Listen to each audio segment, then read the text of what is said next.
नमस्कार, हस्तक्षेप में आपका स्वागत है। मैं हूं अमलेंदु उपाध्याय। लोकसभा चुनाव पूरे परवान पर चल चुका है। 5 चरण पूरे हो चुके हैं और देश के अंदर नई परिस्थितियां बन रही हैं। समझा जा रहा है कि इंडिया गठबंधन बड़ी लीड लेकर के आगे बढ़ रहा है। इस मसले पर देश के राजनीतिक परिदृश्य की परिचर्चा करने के लिए डीवी लाइव पर एक गंभीर परिचर्चा का आयोजन किया गया। इस परिचर्चा में मैंने भी हिस्सा लिया। तो आइए देखते हैं इस परिचर्चा के कुछ प्रमुख अंश। साभार, अगर आपने हमारा यूट्यूब चैनल सब्सक्राइब नहीं किया है तो इसको सब्सक्राइब कर लीजिए। वीडियो को ज़्यादा से ज़्यादा लाइक और शेयर कीजिए और कमेंट करके अपनी राय भी बताइए कि इस परिचर्चा पर आपकी क्या राय है। तो आइए सुनते हैं ये परिचर्चा। साभार। नमस्कार, खरी खरी लेकर हाजिर हूं मैं सर्वमित्रा। देश में लोकसभा चुनाव अब समापन की ओर बढ़ चला है। 6 चरणों के चुनाव खत्म हो गए हैं और अब 7वां चरण 1 जून को है और 1 जून की ये तारीख इस बार काफी महत्वपूर्ण हो रही है, इसलिए क्योंकि इंडिया गठबंधन ने 1 जून को एक अहम बैठक बुलाई है। बताने की जरूरत नहीं कि इंडिया गठबंधन की यह बैठक किन कारणों से बुलाई गई है। जी हां, आप जानते हैं कि इस चुनाव में बीजेपी के लिए बार बार यही भविष्यवाणी की जा रही है कि बीजेपी 400 पार तो छोड़िए, इस बार बहुमत भी नहीं लाने वाली है और इस बार बाजी इंडिया गठबंधन के हाथों लग सकती है। और शायद इसी वजह से इंडिया गठबंधन ने 1 जून को ये बड़ी बैठक बुलाई है, क्योंकि 4 जून को मतगणना होने वाली है, जिसमें हो सकता है कि इस बार इंडिया गठबंधन बहुमत हासिल करे। और अगर इंडिया गठबंधन बहुमत हासिल करता है तो फिर सरकार गठन किस तरह से होगी, किन दलों को क्या जिम्मेदारियां मिलेंगी, इंडिया गठबंधन के जो सरकार बनेगी उसका नेतृत्व कौन करेगा, पीएम का चेहरा कौन होगा। ये बहुत सारे सवाल हैं इस समय इंडिया गठबंधन के सामने, क्योंकि आप जानते हैं कि पिछले साल ही जून में, यानी जून 2023 में पटना में एक बैठक हुई थी, जब विपक्षी दलों की एकता की नींव रखी गई थी और धीरे धीरे ये एकता मजबूत होती गई। इंडिया गठबंधन ने आकार ले लिया और अब 1 साल में हालात ऐसे हो गए कि अब इंडिया गठबंधन बीजेपी को धूल चटाने की तैयारी में है। जी हां, इंडिया गठबंधन की जीत के दावे इस बार हो रहे हैं, न केवल इंडिया गठबंधन के नेताओं और दलों की ओर से, बल्कि अब तो विपक्ष के लोग, जो सत्ता में बैठे लोग हैं, वो भी अब दबी जुबान में ये मानने लगे हैं कि इस बार बीजेपी की हालत खराब है। वहीं राजनीतिक विश्लेषक और तमाम सर्वे एजेंसियां भी अब दबी खुली जुबान में ये मान रहे हैं कि इस बार बीजेपी सत्ता से बाहर होने वाली है। तो क्या एजेंडा है 1 जून को इंडिया गठबंधन की इस बड़ी बैठक का और कौन कौन लोग इस बैठक में शामिल होने वाले हैं? 1 तारीख को ही आखिर इस बैठक को रखने का क्या मकसद है? ऐसे तमाम सवालों पर आज हम फिर से खरी खरी चर्चा करेंगे। हमारे साथ मौजूद है हमारे ऑनलाइन एडिटर अमलेंदु उपाध्याय जी। अमलेंदु जी, आपका बहुत बहुत स्वागत करते हैं इस कार्यक्रम में। नमस्कार अमलेंदु जी, 4 जून को मतगणना होने वाली है और जैसा कि अनुमान है इस बार बीजेपी की हालत खराब बताई जा रही है। सभी लोग ये कह रहे हैं कि इस बार बीजेपी सत्ता में नहीं आने वाली और नरेंद्र मोदी की भाषा भी अब जिस तरह से बिगड़ गई है और अब वो थकावट उनके चेहरे पर और उनकी आवाज में, उनकी भाषा में दिखने लगी है, उससे समझ में आ रहा है कि बीजेपी की हालत इस बार संभलने की तो नहीं दिख रही। और वहीं इंडिया गठबंधन के नेताओं की अगर हम बॉडी लैंग्वेज की भी बात करें, या उनके हाव भाव, या उनके भाषणों की, या उनके दावों की, सब में यही दिख रहा है कि उन्हें पूरा यकीन है कि वो सरकार बनाने जा रहे हैं। और इस बीच खबर आई है कि 1 जून को इंडिया की एक बड़ी बैठक होने जा रही है। ये बैठक कई लिहाज से महत्वपूर्ण है, क्योंकि इस बैठक में ही ये तय होगा कि अब जो सरकार बनने जा रही है इंडिया की, वो किस तरह से बनेगी, इसका नेतृत्व कौन करेगा, किन दलों को क्या जिम्मेदारियां मिलेंगी, आपसी बंटवारा किस तरह से होगा, पोर्टफोलियो कैसे बटेंगे। मेरा ख्याल है ये तमाम बातें इस बैठक में हो सकती हैं। और सबसे अहम सवाल जो इस बैठक में जिस पर मंथन किया जाएगा, मेरा ख्याल है वो ये हो सकता है कि अगर बीजेपी ने जोड़ तोड़ की कोशिश की, अगर बीजेपी ने इंडिया गठबंधन को तोड़ने की या विपक्षी दलों में दरार डालने की कोशिश की, तो उस कोशिश से भी कैसे निपटा जाए। आपको क्या लगता है अमलेंदु जी की 1 जून को होने वाली इस बड़ी बैठक में क्या क्या संभावनाएं आप देखते हैं? देखिए समिता जी, 1 जून को इंडिया की बैठक बुलाए जाने का सीधा सा मतलब ये है कि इंडिया गठबंधन ये तय कर चुका है, ये मान चुका है कि उसकी सरकार बनने जा रही है। और 3 जून को, 4 जून की शाम को या 4 जून की दोपहर को कोई ऐसी परिस्थिति पैदा ना हो कि उसके दावा पेश करने में कोई चूक हो जाए या कोई देरी हो जाए, तो वो 4 जून को जो चीज़ें होनी हैं उसको 4 जून से पहले ही वो उसको कर लेना चाहता है। क्योंकि जिस तरीके से चुनाव आयोग को लेकर के सवाल उठते रहे हैं, उसी तरीके से राष्ट्रपति को लेकर के भी सवाल उठ रहे हैं कि राष्ट्रपति कुछ गड़बड़ कर सकती हैं 4 जून को। अब वो करेंगी नहीं करेंगी ये कोई पता नहीं है, लेकिन जो शंकाएं व्यक्त की जा रही है उनमें ये शंकाएं व्यक्त की जा रही है कि राष्ट्रपति कुछ गड़बड़ कर सकती हैं संभवतः 4 जून को। तो तो इंडिया गठबंधन जो है वो सारी इफ एंड बट्स को ध्यान में रखते हुए कि क्या क्या परिस्थितियां पैदा हो सकती हैं, किस तरीके से नरेंद्र मोदी सत्ता छोड़ना नहीं चाहते हैं, वो किस तरीके से उससे चिपके रहना चाहते हैं, उसके लिए नरेंद्र मोदी क्या क्या कर सकते हैं, तो इन सब की काट निकालने के लिए इंडिया गठबंधन अपनी रणनीति तैयार करना चाहता है। मुझे लगता है कि 1 जून की बैठक में ही प्रधानमंत्री का नाम तय हो जाएगा कि कौन प्रधानमंत्री होगा, पोर्टफोलियो सब तय हो जाएंगे, किसको क्या दिया जाएगा, ताकि 4 जून को जाकर के कोई ये परिस्थिति पैदा ना होने पाए कि हमको ये चाहिए या उसको ये चाहिए, या भारतीय जनता पार्टी उसमें किसी तरीके से कोई काम कर सके। क्योंकि देखिए भारतीय जनता पार्टी अकेली नहीं है, उसके साथ में जो पूंजीपतियों की एक लॉबी है, वो लॉबी अच्छे तरीके से पैसा बहाने की कोशिश कर सकती है अगर थोड़ी सा भी परिस्थितियां जो है वो गड़बड़ होती हैं या ढुलमुल परिस्थितियां कुछ पैदा होती हैं। तो ऐसे में भारतीय जनता पार्टी जो है वो अपने थैलीशाहों के थैलियों का जो है वो मुंह खोल सकती है।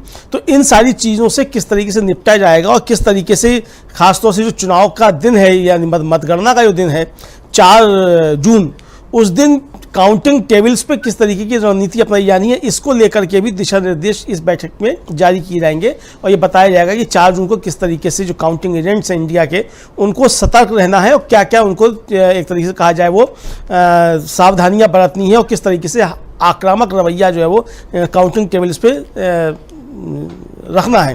तो ये सारी रणनीति मुझे लगता है कि इस बैठक में तय होगी और जो भारतीय जनता पार्टी की तैयारियां हैं, जो भारतीय जनता पार्टी क्या क्या कर सकती है, इसकी जो आशंकाएं व्यक्त की जा रही हैं, उन सबका एक तरीके से कहा जाए वो काउंटर जो है रणनीति वो तैयार इंडिया गठबंधन करने जा रहा है 1 जून को बैठक बुलाकर के। समिता जी जी बिल्कुल, इंडिया गठबंधन काउंटर रणनीति यानी पहले से ही वो तैयारी, जो हम कहते हैं कि दुर्घटना से देर भली और पहले से सावधानी जरूरी, मतलब अगर पहले से ही सावधानी रखी जाए तो ये दुर्घटना होने की नौबत ही ना आए। क्योंकि इंडिया गठबंधन के तमाम दल किसी न किसी तरह इस बात के भुक्तभोगी हैं कि बीजेपी ने किस तरह तोड़फोड़ करके सत्ता हथियाई है या उन दलों को कमजोर करने की कोशिश की है जो सत्ता पर आने के काबिल होते हैं।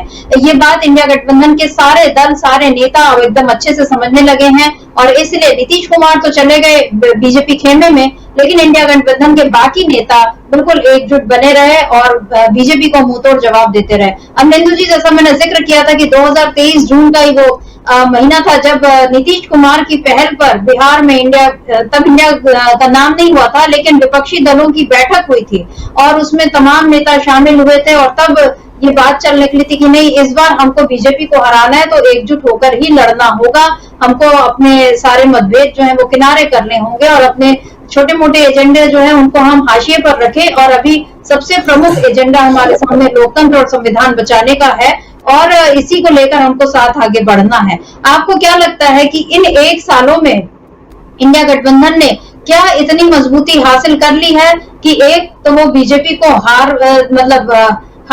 दे सके, और दूसरी बात, क्या इंडिया गठबंधन अब इतना मजबूत है कि अगले 5 साल तक वो गठबंधन सरकार चला सके? क्योंकि हमने ये भी देखा है, इंडिया ने वो दौर भी देखा है कि जब गठबंधन सरकारें बनी तो उसमें भी किस तरह से कभी प्रधानमंत्री पद को लेकर और या कभी किसी और मसले पर तोड़फोड़ हुई, सरकारें 1-1.5 साल चल पाई या फिर नहीं चल पाई और दूसरे दलों को उसमें सेंधमारी करने का मौका मिला।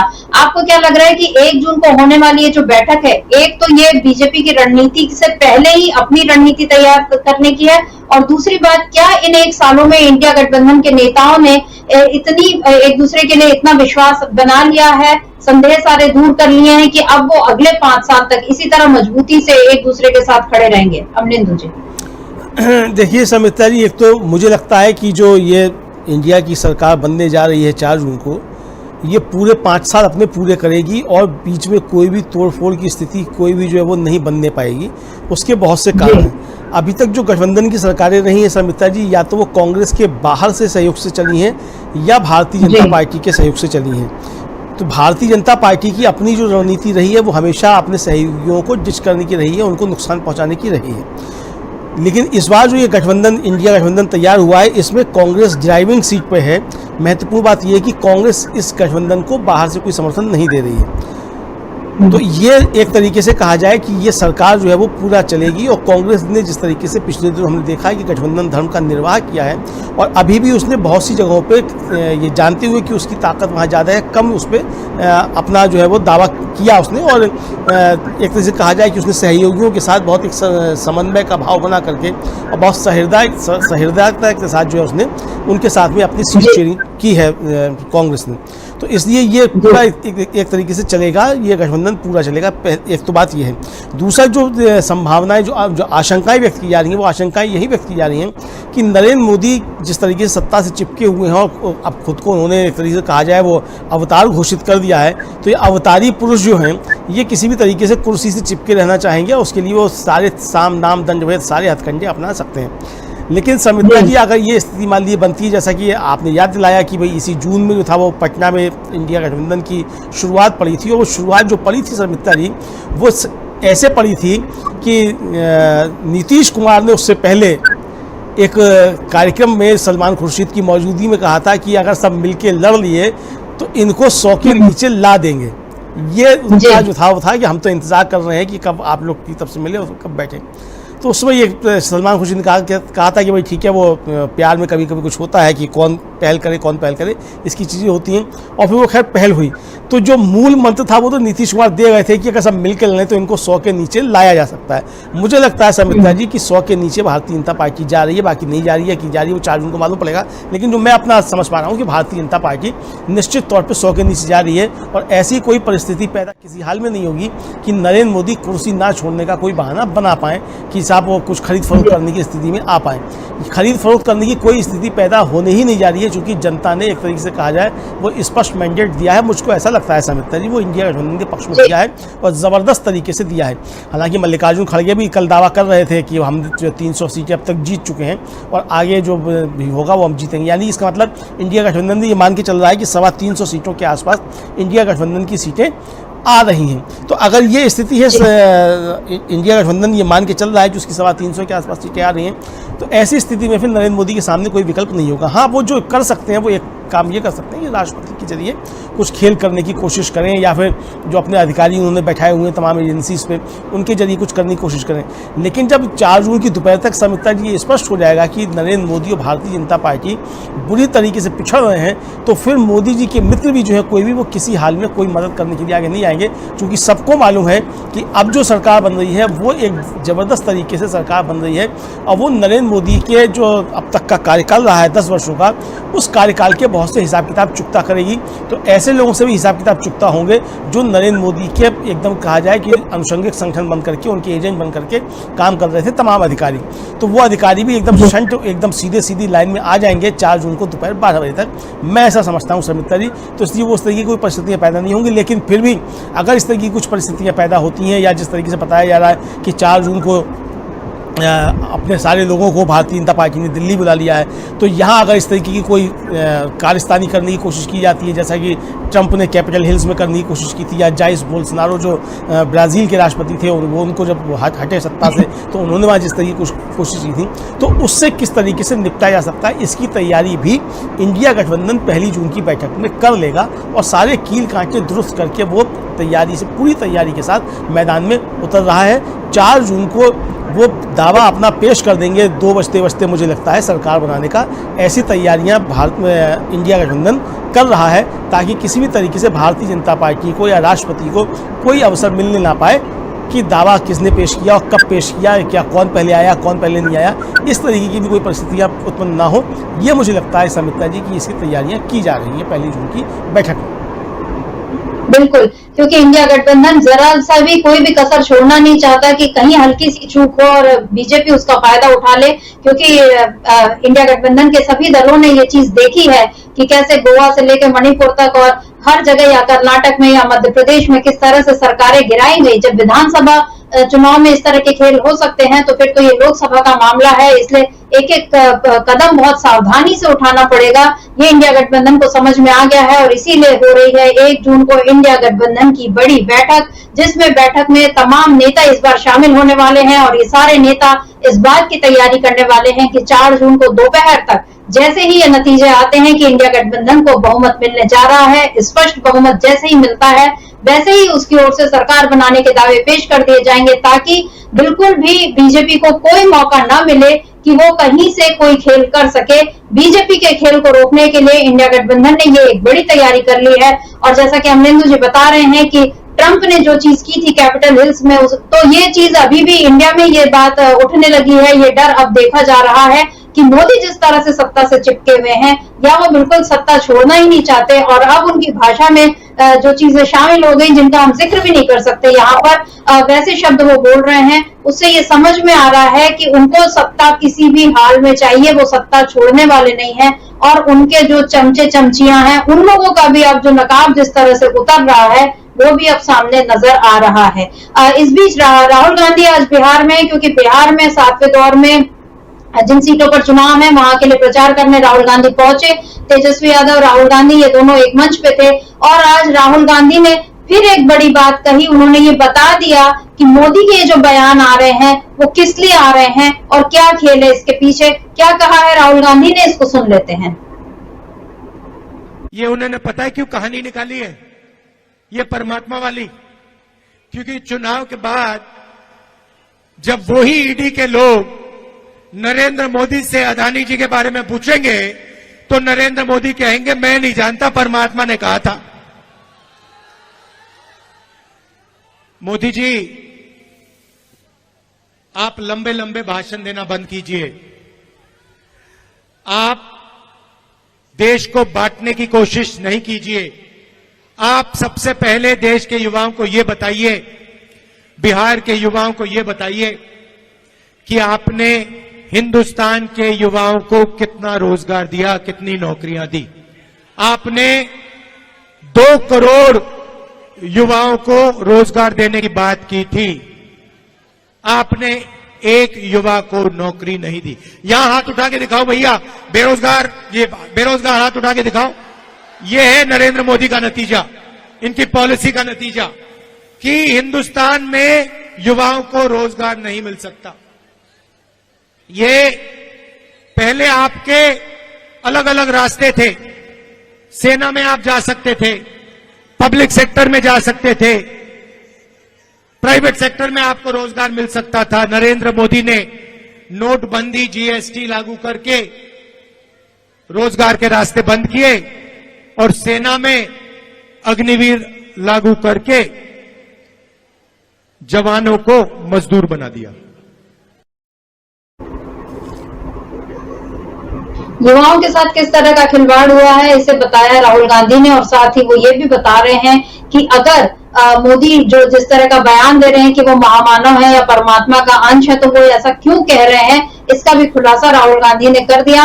राहुल गांधी की, जो मैं शुरू में कह रही थी अमलेंदु जी, जो बॉडी लैंग्वेज है, मतलब बहुत से एक्सपर्ट है जिन्होंने अब तक उनकी बॉडी लैंग्वेज पर बहुत कुछ कहा, तो आज हम लोग भी शायद ये कह सकते हैं कि उनके उसमें भावों में बिल्कुल ये दिख रहा है। वो जानते हैं कि सरकार उनकी बनने जा रही है, प्रधानमंत्री कोई भी बने, लेकिन सरकार जो है वो इंडिया गठबंधन की ही बनने जा रही है, ये राहुल गांधी जानते हैं। और जब भारत जोड़ो न्याय यात्रा के दौरान भी एक इंटरव्यू में उन्होंने ये कहा था कि जैसे ही हमारी सरकार आएगी तो जो लोग भी इस तरह के संवैधानिक संस्थाएं हैं, जो लोग कानून से इस तरह का खिलवाड़ कर रहे हैं या जो कानून का मखौल उड़ा रहे हैं, उनका हम उनको हम देख लेंगे। ये उन्होंने, राहुल गांधी ने पहले एक चेतावनी दे दी थी।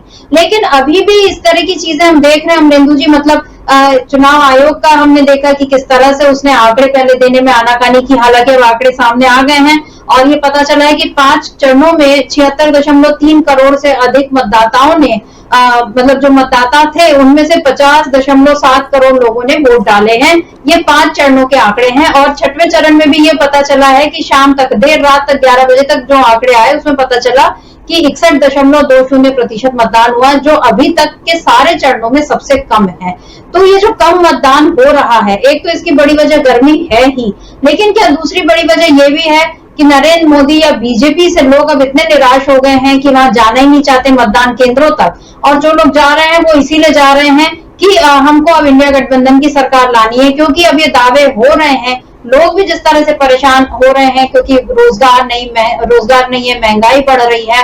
और इस बार जो कांग्रेस के जो एड्स है, मतलब जो उसने कैंपेन चलाया, उसमें बीजेपी की बिल्कुल पोल खोल कर रख दी। उसके जवाबी कैंपेन में अभी बीजेपी ने हाल में एक और उसने अपना विज्ञापन चलाया, जिसमें एक महिला जो है वो सपने में देख रही है कि कैसे उसका मंगलसूत्र छीन के ले जा रहे हैं, और वो कह रही है कि मैं पंजे को इस बार अपना मंगलसूत्र नहीं छीनने दूंगी। तो ये भी बड़ा हास्यास्पद है, क्योंकि जिस तरह से मोदी जिस झूठ को फैला रहे थे, बीजेपी के कैंपेन उसी झूठ को बढ़ा रहे हैं। हालांकि बीजेपी का और कोई दूसरा नेता इस तरह की बात नहीं कर रहा है, लेकिन मोदी इस तरह की बातें किए जा रहे हैं। अब बीजेपी का कैंपेन भी उसी तरह से आ रहा है, लेकिन धरातल पर स्थिति देखें तो कुछ और है। अब बीजेपी के नेता ही निराश बताए जा रहे हैं। यूपी में आदित्यनाथ योगी की बात तो हम लोग कई बार कर चुके हैं कि वहां लोग उनसे खुश है, लेकिन वो मोदी से नाराज है, और वो कह रहे हैं कि हमको मोदी मंजूर नहीं है। 1 जून को जो चुनाव होने वाला है उसमें वाराणसी की सीट भी है, और वहां पे डिंपल यादव और प्रियंका गांधी की जो रैली हुई वो भी हम लोगों ने देखी कि वहां किस तरह जबरदस्त धूम मची हुई थी। यानी मोदी जिसको खुद को मां गंगा का बेटा बताते हैं और उनका संसदीय क्षेत्र है, लेकिन वहां विपक्ष की 2 नेत्रियों के लिए अगर इतनी भीड़ उमड़ी है तो उससे जमीनी स्थिति का अंदाजा लगाया जा सकता है। और इधर जो लोकसभा चुनाव का जो छठा चरण खत्म हुआ, उसके बाद इंडिया गठबंधन की ओर से, मतलब कांग्रेस ने यह दावा किया कि इंडिया गठबंधन 272 सीटों का आंकड़ा तो पहले ही पार कर चुका था, और अब वो कुल मिलाकर 350 से अधिक सीटें जीतने की ओर अग्रसर है। अमलेंदु जी, ये बहुत बड़ी बात है, क्योंकि अभी तक बीजेपी 400 पार का दावा करती थी, और इंडिया गठबंधन के नेता बताया करते थे कि नहीं, बीजेपी को 400 सीटें नहीं मिलेंगी, 150 या 100। पहले तो राहुल गांधी 180 पर आए, फिर वो 150 पे आए, अखिलेश यादव 140 की बात कर रहे हैं। और आपने याद दिलाया कि नीतीश कुमार तो पहले ही 100 सीटों पर उनको ला चुके थे, और अभी हाल में नीतीश कुमार ने यह भी बोल दिया कि नरेंद्र मोदी जी मुख्यमंत्री बनेंगे, ऐसा उन्होंने कह दिया। मतलब वो उनको गुजरात वापस भेजने की तैयारी में हैं। आपको क्या लग रहा है इस बार अब यूपी और बिहार और पंजाब, क्या यहाँ पर अब बड़ा खेल होने वाला है बीजेपी के साथ? देखिए समिता जी, पंजाब में तो बीजेपी है ही नहीं, उसका कुछ मतलब 1 सीट भी नहीं आएगी, सारी जगह जमानतें जब्त होंगी। लेकिन जो यूपी, बिहार और बंगाल बचा हुआ है और झारखंड बचा हुआ है, यहाँ भारतीय जनता पार्टी को ज़बरदस्त तरीके से नुकसान हो रहा है। और यहाँ एकदम जो कहा जाए कि बदल गई सारी तदबीरें जो हैं, वो स्थिति भारतीय जनता पार्टी के लिए यहाँ पैदा हो गई है। अखिलेश यादव जो दावा कर रहे हैं कि किस तरीके से यहाँ इंडिया गठबंधन जो है उत्तर प्रदेश में 80 की 80 सीटें जीत रहा है, और 29 तारीख को बताया जाता है कि अखिलेश यादव और राहुल गांधी जो हैं वो वाराणसी में जाकर के रैली करेंगे। तो अब ये प्रधानमंत्री को वाराणसी में ही घेर के जो है हराने की तैयारी जो है वो शुरू हो गई है इंडिया गठबंधन की तरफ से। यानी नरेंद्र मोदी को किसी स्थिति में छोड़ा ही नहीं जाए, ये एक तैयारियां जो है इंडिया गठबंधन ने शुरू कर दी हैं। बनारस में नरेंद्र मोदी खुद फंसे हुए ज़बरदस्त तरीके से दिख रहे हैं, और जो सूचनाएं मिल रही हैं उसके अनुसार नरेंद्र मोदी की बनारस में कड़ी हार, मतलब बड़ी हार जो है वो हो सकती है। ये संभावनाएं जताई जा रही हैं, जो लोगों से बातचीत के आधार पे मैं इस बात को कह रहा हूं समिता जी। अब होती है नहीं होती वो अलग का मसला है, लेकिन इंडिया गठबंधन पूरी तैयारियां ये कर रहा है कि बनारस में ही नरेंद्र मोदी को हरा दिया जाए। उधर बिहार में किस तरीके से ज़्यादा सीटों पर कब्जा किया जाए, झारखंड में किया जाए, बंगाल में किया जाए, इसकी तरफ इंडिया गठबंधन बहुत तेज़ी के साथ काम कर रहा है। तो अब जो विश्वास जागा है, और जो एक तरह से कहा जाए कि जो बॉडी लैंग्वेज की जो आपने बात की राहुल गांधी की, हालांकि राहुल गांधी की बॉडी लैंग्वेज पहले से ही थी, लेकिन आज जो राहुल गांधी ने एक बात कही है शर्मिष्ठा जी, ये बहुत महत्वपूर्ण है। उन्होंने कहा है कि जब 4 जून के बाद सरकार बदलेगी और ईडी जब नरेंद्र मोदी से पूछताछ करेगी, यहाँ साफ साफ एक संदेश राहुल गांधी ने दे दिया है कि 4 जून के बाद सरकार बनने पर ईडी के सामने नरेंद्र मोदी को पेश होना होगा और नरेंद्र मोदी से पूछताछ होगी तमाम घोटालों की। उसमें पीएम केयर फंड का भी मामला होगा, उसमें वैक्सीन बनाने वाली कंपनी से चंदे का भी मामला होगा, उसमें शराब घोटाला करने वाली शराब के जो व्यापारी हैं उनसे चंदे का मामला होगा, उसमें उन दवाइयों से भी चंदे, उन दवा कंपनियों से चंदे का मामला होगा जिनकी दवाइयाँ जो थी वो फेल हो गई थी, ये सब होगा। और बहुत से और चीज़ें होंगी, अडानी को क्या क्या किस तरीके से फ़ायदे पहुंचाएगा, इन सब की जांच होगी। तो ये राहुल गांधी ने संदेश दे दिया है। ये संदेश देने का मतलब समिता जी साफ साफ है कि जो प्रशासनिक मशीनरी अगर ज़मीन पर कुछ गड़बड़ करने की सोच रही होगी तो उसको भी ये संदेश पहुंच गया है कि अगर नरेंद्र मोदी के साथ आपने वफादारी करने की कुछ जरा सी भी कोशिश की, और अगर आपने चुनावी प्रक्रिया में कोई बाधा उत्पन्न करने की कोशिश की या चुनावी नतीजों को प्रभावित करने की कोशिश की, तो नई सरकार जो आएगी वो नरेंद्र मोदी से निपटेगी ही, उनके चमचे और चमचियों से भी कायदे से नई सरकार निपटेगी। ये साफ संदेश एक राहुल गांधी ने आज दे दिया है। मुझे लगता है सुमित्रा जी, राहुल गांधी के आज सख्त संदेश के बाद हमें लगता है कि जो मीडिया मंडल की, जो अखिलेश यादव जो कह रहे थे कि मीडिया मंडल भी 4 जून को बदल जाएगा, वो 4 जून को नहीं, आज से ही बदलता हुआ दिखाई देगा। और हम देख रहे हैं कि कल से ही बदलना शुरू हो गया है। अभी तक जो 400 पार की बातें करता था मीडिया, उसी में जो सेफोलॉजिस्ट बैठ रहे हैं वो साफ तौर पे कह रहे हैं कि कहीं कोई लहर नहीं है और 400 पार तो छोड़िए, बहुमत के नज़दीक भी नहीं पहुंच रही है भारतीय जनता पार्टी। ये बातें उन सेफोलॉजिस्ट ने कहना शुरू कर दिया। ये एक तरह से कहना शुरू कर दिया है कि इंडिया गठबंधन की आंधी चल रही है। ये उन लोगों ने स्वीकार करना शुरू कर दिया है। मुझे लगता है कि 1 जून की शाम को जब सब अपने एग्जिट पोल दिखाएंगे तो सब दिखाएंगे कि इंडिया गठबंधन 350 सीटें बनाकर लेकर के सरकार बनाने जा रहा है।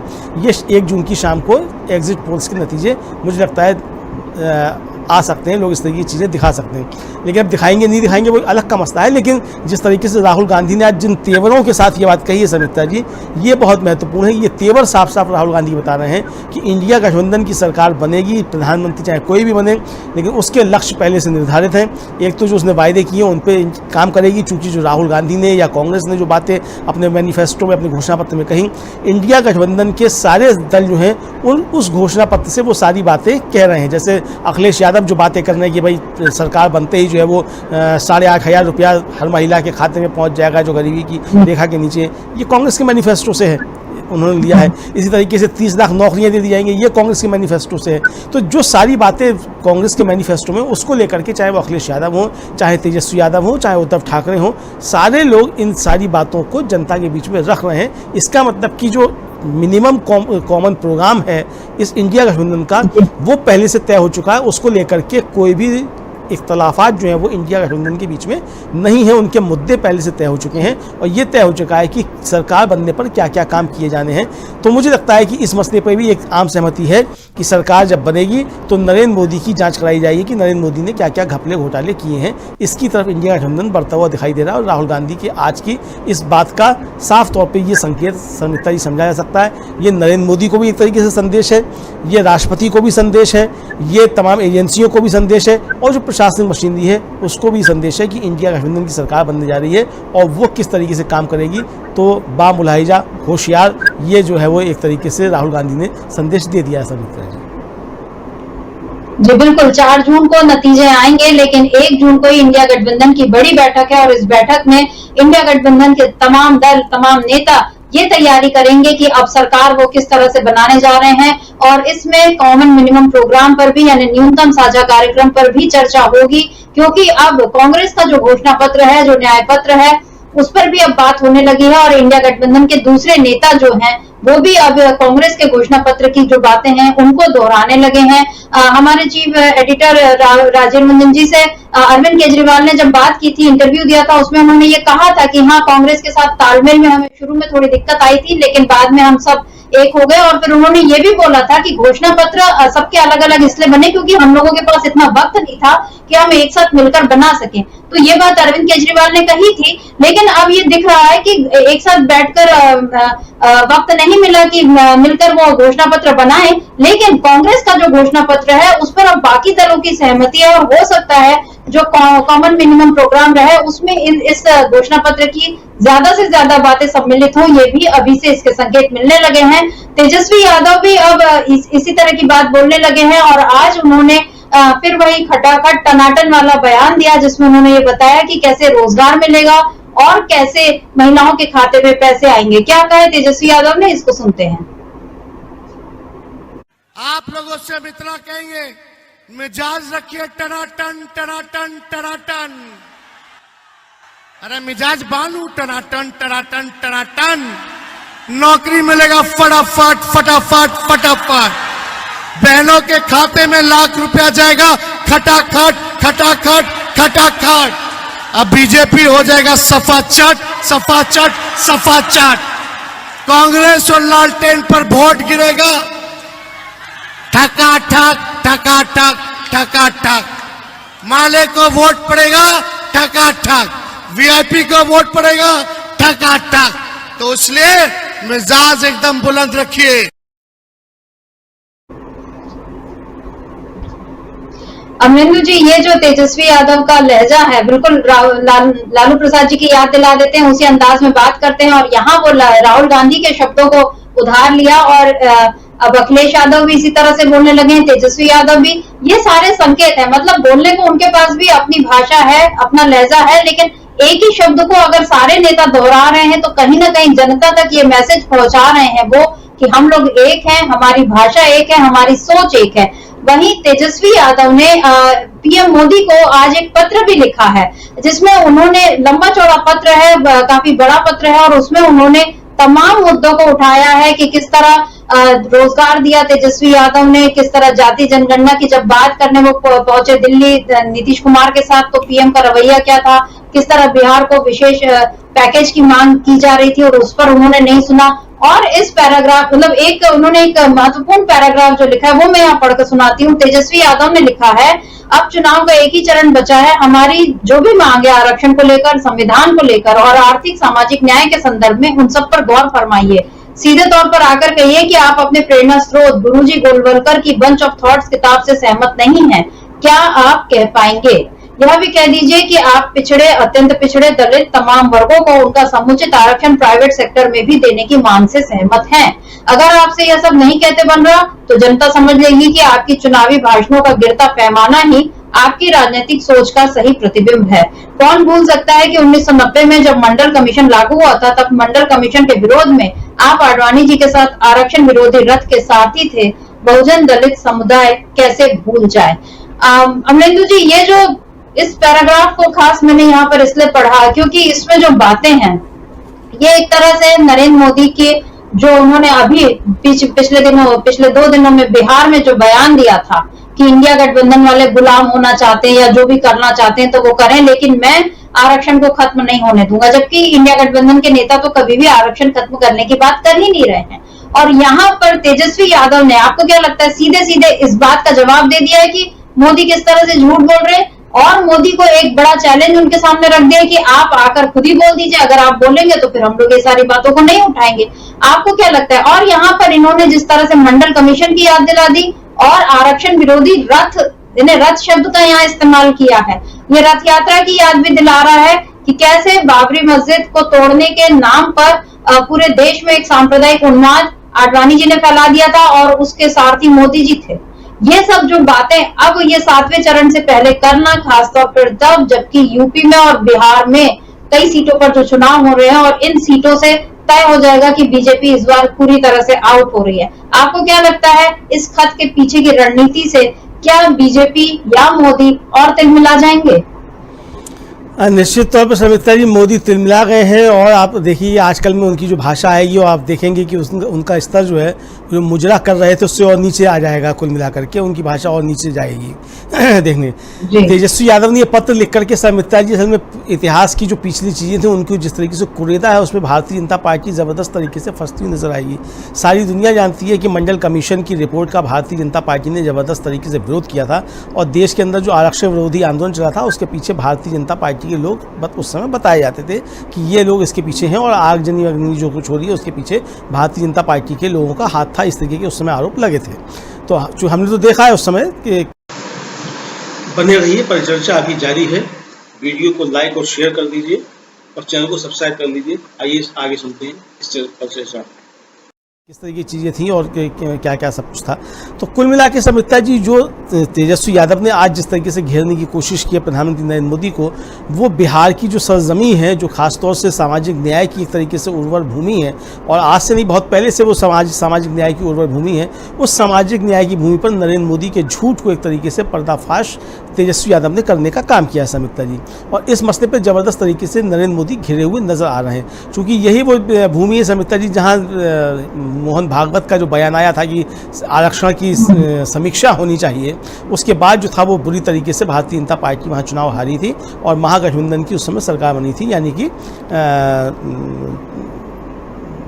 आरजेडी और कांग्रेस और इनकी मिलाकर के जदयू जी। की। तो बिहार में पहले ही ये एक तरीके से भारतीय जनता पार्टी कच्चा खा चुकी है। तो अब जो पूर्वांचल है उत्तर प्रदेश का, वहाँ जो चरण बचा है और झारखंड में बचा है और जो बिहार में बचा है, यहाँ आरक्षण एक बड़ा मुद्दा है। और ये एक तरीके से तेजस्वी यादव ने इस मसले को उठा करके और चिट्ठी लिख करके नरेंद्र मोदी को ज़बरदस्त तरीके से जो है वो एक कहा जाए वो घेर लिया है।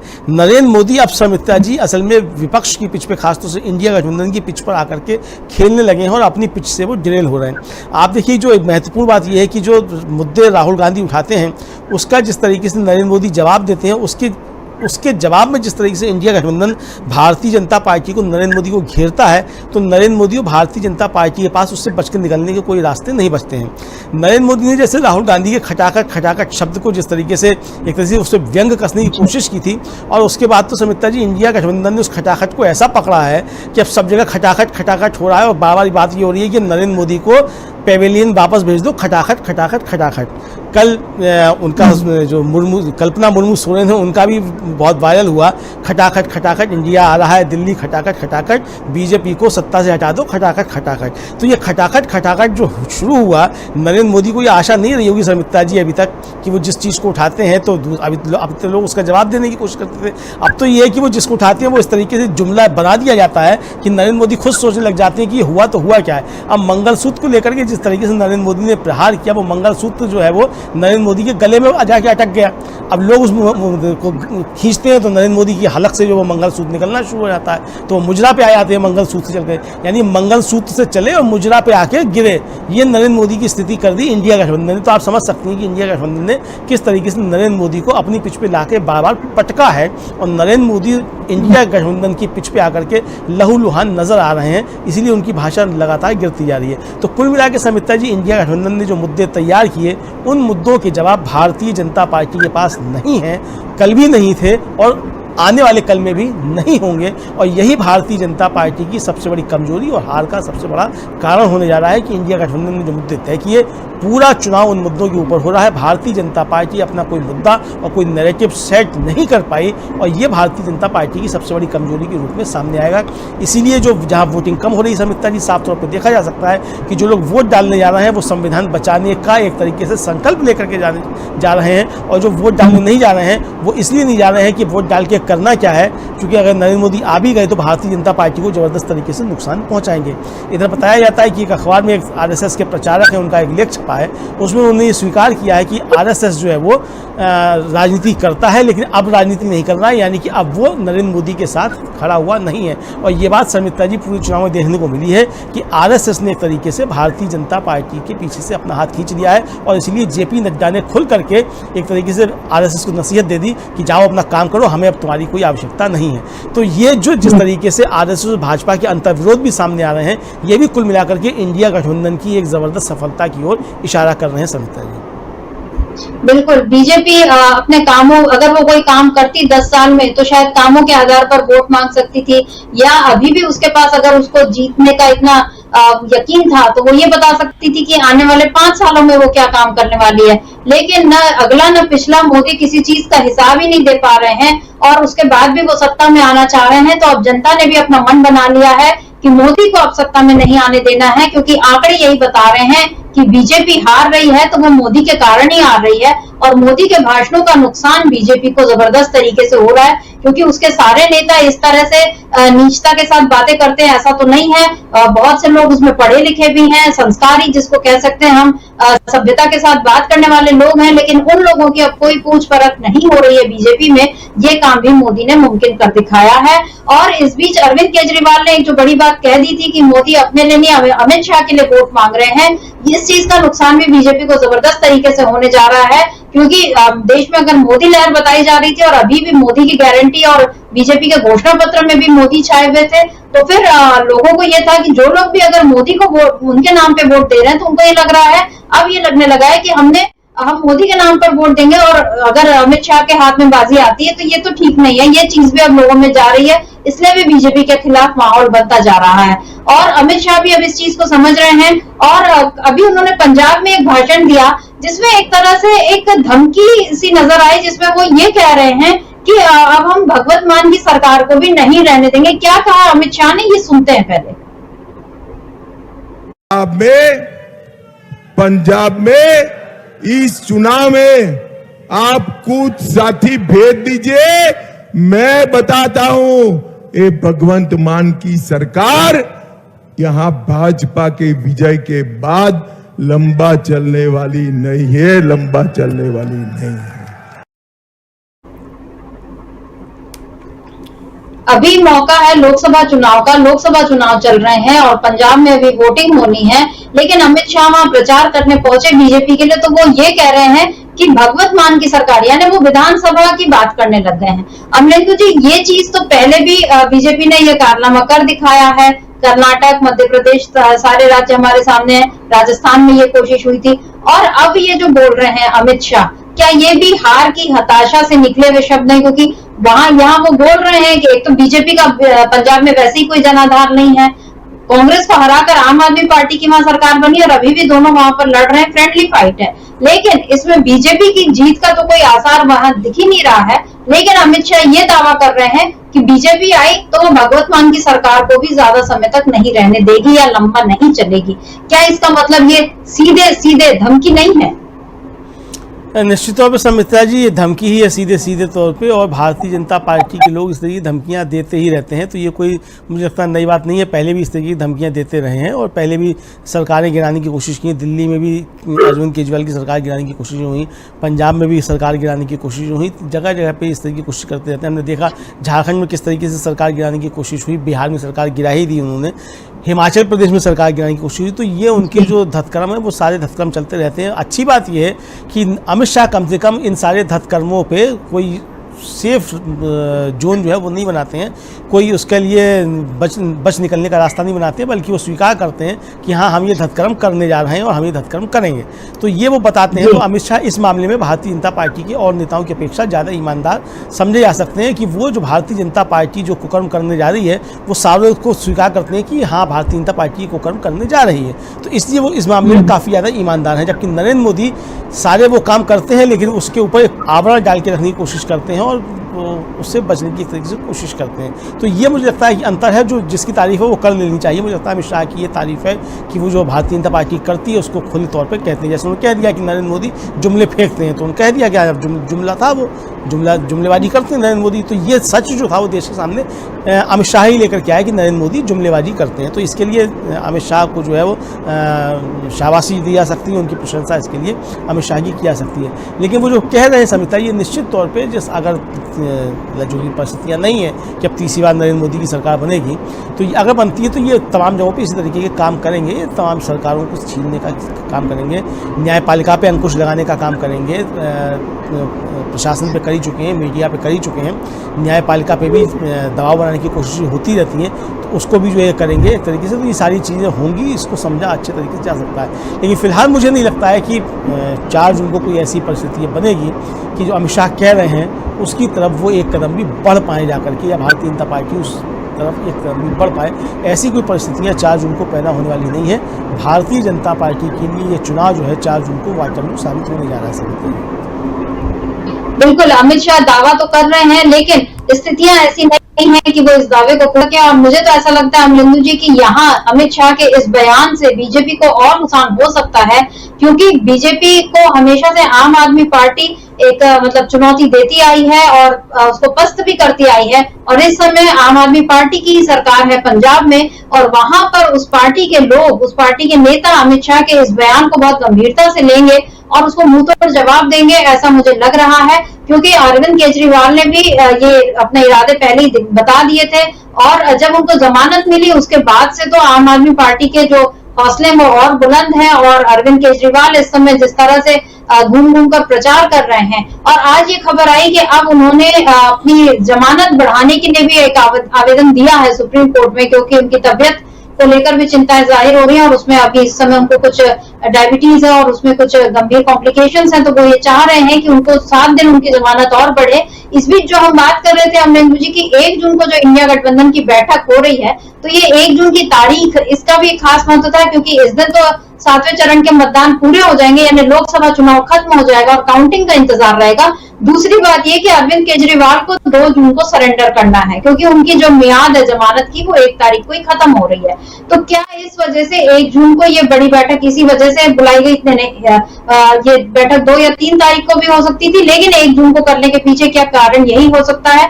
और दूसरी बात, अगर अरविंद केजरीवाल को 7 दिन की जमानत और मिल सकती है, तो मैंने उनकी जमानत यदि और बढ़ गई, तो क्या हम ये संभावना देखते हैं कि फिर अरविंद केजरीवाल शपथ ग्रहण देखकर ही वापस जाएं, अगर मामला फिर इसी तरह से बढ़ता है, अगर उनकी गिरफ्तारी पर कोई फैसला इस बीच नहीं आता है? तो आपको क्या लगता है? समिता जी, अगर 7 जून तक अंतरिम जमानत मिल जाती है तो आप यकीन मानिए 5 जून को ईडी जाकर के केस अपना वापस ले लेगी अरविंद केजरीवाल का, ये आप मान के चलिए। तो फिर 7 जून को अरविंद केजरीवाल को नहीं जाना पड़ेगा। तो 1 जून की बैठक जो है वो बहुत ज़्यादा महत्वपूर्ण है, और हेमंत सोरेन भी जो है वो 5 जून को बाहर आ जाएंगे, ये आप मान के चलिएगा अगर सरकार बन जाती है। चूँकि फर्जी केसेस हैं और ईडी ने जिस तरीके की दलीलें दी हैं कोर्ट में, हम लोगों ने सबने देखा, हम लोगों ने तो दोनों केसेस की लगातार लाइव रिपोर्टिंग की और एक मतलब minute to minute, second to second हम लोगों ने बताया है कि क्या क्या बहस हुई, किसने क्या अपनी बात रखी। तो हम लोग रहा, तो हम लोग इस बात को अच्छे तरीके से समझ सकते हैं कि दोनों केस फर्जी केस हैं और कुछ भी दम नहीं है, और ईडी तुरंत जा करके वापस उनको ले लेगी, ऐसा हम समझ सकते हैं। लेकिन जो 1 जून को बुलाई गई है, तो वो इसके पीछे कारण ये भी है कि अरविंद केजरीवाल भी उस बैठक में रहें और 1 जून को ही सारी परिस्थितियों का आकलन करते हुए कि क्या क्या परिस्थितियां पैदा हो सकती हैं, क्या सूचनाएं हैं किसके पास, क्योंकि कई जगह इंडिया गठबंधन की सरकारें हैं, तो वहाँ से भी सूचनाएं आएंगी कि भाई आईबी की रिपोर्ट, मतलब वहाँ की खुफिया रिपोर्ट्स क्या हैं, किस तरीके से आ रही हैं। जहाँ सरकारें नहीं हैं तो वहाँ से संगठन की तरफ से रिपोर्ट्स आएंगी कि क्या रिपोर्ट्स हैं। तो उन सारी रिपोर्ट्स को देखते हुए, और शायद एक कंट्रोल रूम भी बनाने की कुछ बात होगी कि 4 जून के कंट्रोल रूम की भी कुछ बनाया जाए, ताकि सब लोग वहाँ से संपर्क कर सकें और पूरे देश भर को जो है वो लगातार उससे संपर्क किया जाए। दूसरा, सरकार जो कर सकती है वो कहाँ इंटरनेट बंद कर दे, कहाँ क्या कर दे, इस तरह की चीज़ें भी कुछ कर सकती है। तो उससे किस तरीके से निपटा जाएगा, यानी जो प्रशासनिक तैयारियाँ हैं 4 जून को नरेंद्र मोदी को लाभ पहुंचाने की, उनकी किस तरीके से काट की जा सकती है, और किस तरीके से संवैधानिक रास्ते अपनाते हुए जो भारतीय जनता पार्टी जो कुछ गैर संवैधानिक काम कर सकती है उनकी काट निकाली जा सकती है, इसकी रणनीति 1 जून को तैयार की जाएगी। और कोई भी परिस्थिति ऐसी पैदा ना होने पाए कि साहब कुछ समय पर लगे इंडिया गठबंधन को अपना तय करने में। आपको याद होगा समिता जी, कल या परसों ही जयराम रमेश का भी बयान था कि 3 दिन के अंदर ही हम अपना जो है वो घोषित कर देंगे प्रधानमंत्री पद का चेहरा कौन है सरकार गठित होते ही। मुझे लगता है कि वो 3 दिन समय ना लिया जाए, बल्कि 4 जून को दोपहर में 2 बजे जाकर के ही राष्ट्रपति के सामने दावा पेश कर दिया जाए, और कौन होगा ये तैयारियां 1 जून को ही पूरी हो जाएंगी, और सिर्फ घोषणा होना बाकी होगी 4 जून को कि हमने जाकर के दावा पेश कर दिया है, ताकि उस समय कोई इस तरह की परिस्थितियाँ पैदा ना हो। मुझे लगता है कि ये तैयारियां इंडिया गठबंधन की हैं, और नरेंद्र मोदी के लिए परेशानियां बढ़ने वाली हैं। राहुल गांधी ने जिस तरीके से संकेत दिए समिता जी, निश्चित तौर पर समझा जा सकता है कि नई सरकार जो बनेगी वो भारतीय जनता पार्टी के सारे अकाउंट्स को खंगालेगी, और नरेंद्र मोदी ने जो जो काम किए हैं उसमें किस तरीके से कॉर्पोरेट्स की क्या क्या भूमिका रही है और किन किन कॉर्पोरेट घरानों की भूमिका रही है, किस तरीके से जनता को नुकसान पहुंचा करके भारतीय जनता पार्टी ने चंदा उगाही की है, ये सारी चीज़ें खुल करके आएंगी। मुझे लगता है कि दुनिया के सबसे बड़े घोटाले जो हैं वो उनकी परतें खुलेंगी समिता जी 4 जून के बाद। बिल्कुल, 4 जून के बाद बहुत कुछ बदलने वाला है इस देश में, और इसकी तैयारी 1 जून से ही होने जा रही है। 1 जून को इंडिया गठबंधन बड़ी बैठक करने जा रहा है। इस बैठक में सभी दलों के, सभी 28 दलों के नेता शामिल होने वाले हैं। अरविंद केजरीवाल, जिनकी जमानत उस दिन खत्म हो रही है, वो भी इस बैठक में शामिल होंगे, और इस बैठक में इंडिया गठबंधन के नेता इसी बात पर चर्चा करेंगे कि 4 जून को जैसे ही नतीजे आने शुरू होते हैं और दोपहर तक तो ये पता चल ही जाएगा कि बहुमत किसके पक्ष में जा रहा है, और इंडिया गठबंधन को बहुमत मिलने की पूरी उम्मीद है, उसे पूरा यकीन है कि इस बार बाजी उसके हाथ ही लगने वाली है। और इसीलिए इस बैठक में यह तय होगा कि अब सरकार बनाने का दावा किस तरह से पेश किया जाए, प्रधानमंत्री पद का चेहरा कौन होगा, पोर्टफोलियो किस तरह से बटेंगे। अगर बीजेपी कोई बदमाशी करने की कोशिश करती है, गलत तरीकों से चुनाव को में बाधा डालती है, या मतगणना में कोई हेरफेर करने की कोशिश करती है, या अपनी एजेंसियों के जरिए कोई वो कोशिश ऐसी करती है कि इंडिया गठबंधन को सरकार बनाने से रोका जाए, तो इस कोशिश का मुंहतोड़ जवाब कैसा देना है, इसके लिए इंडिया गठबंधन 1 जून को एक बड़ी रणनीति बनाने जा रहा है क्या कुछ होगा 1 जून को, इस पर हमारी नजरें रहेंगी और हम आपको इससे बाकायदा अवगत कराते रहेंगे और हम बताते रहेंगे आपको कि इंडिया गठबंधन की इस बार की रणनीति क्या है और किस तरह से इंडिया गठबंधन अब सरकार बनाने जा रहा है। 1 जून को बड़ी बैठक होगी और 4 जून को जब नतीजे आएंगे तब शाम तक हम लोग फिर इस बात पर शायद चर्चा करते रहेंगे कि कौन इस बार प्रधानमंत्री बन रहा है। तो आशा है ये कार्यक्रम आपको पसंद आया होगा। इस वीडियो को ज्यादा से ज्यादा शेयर करें, लाइक करें और कमेंट करके बताएं आपकी राय क्या है। और अगर आपने हमारा YouTube चैनल तक सब्सक्राइब नहीं किया है तो तुरंत इसको सब्सक्राइब कर लीजिए और बेल आइकन भी दबा दीजिएगा ताकि अगली जब वीडियो अपलोड हो तो आपके पास इसका नोटिफिकेशन पहुंच सके। और अगर आपने हमारा फेसबुक पेज फॉलो नहीं किया है, फेसबुक पेज को भी फॉलो करें। धन्यवाद।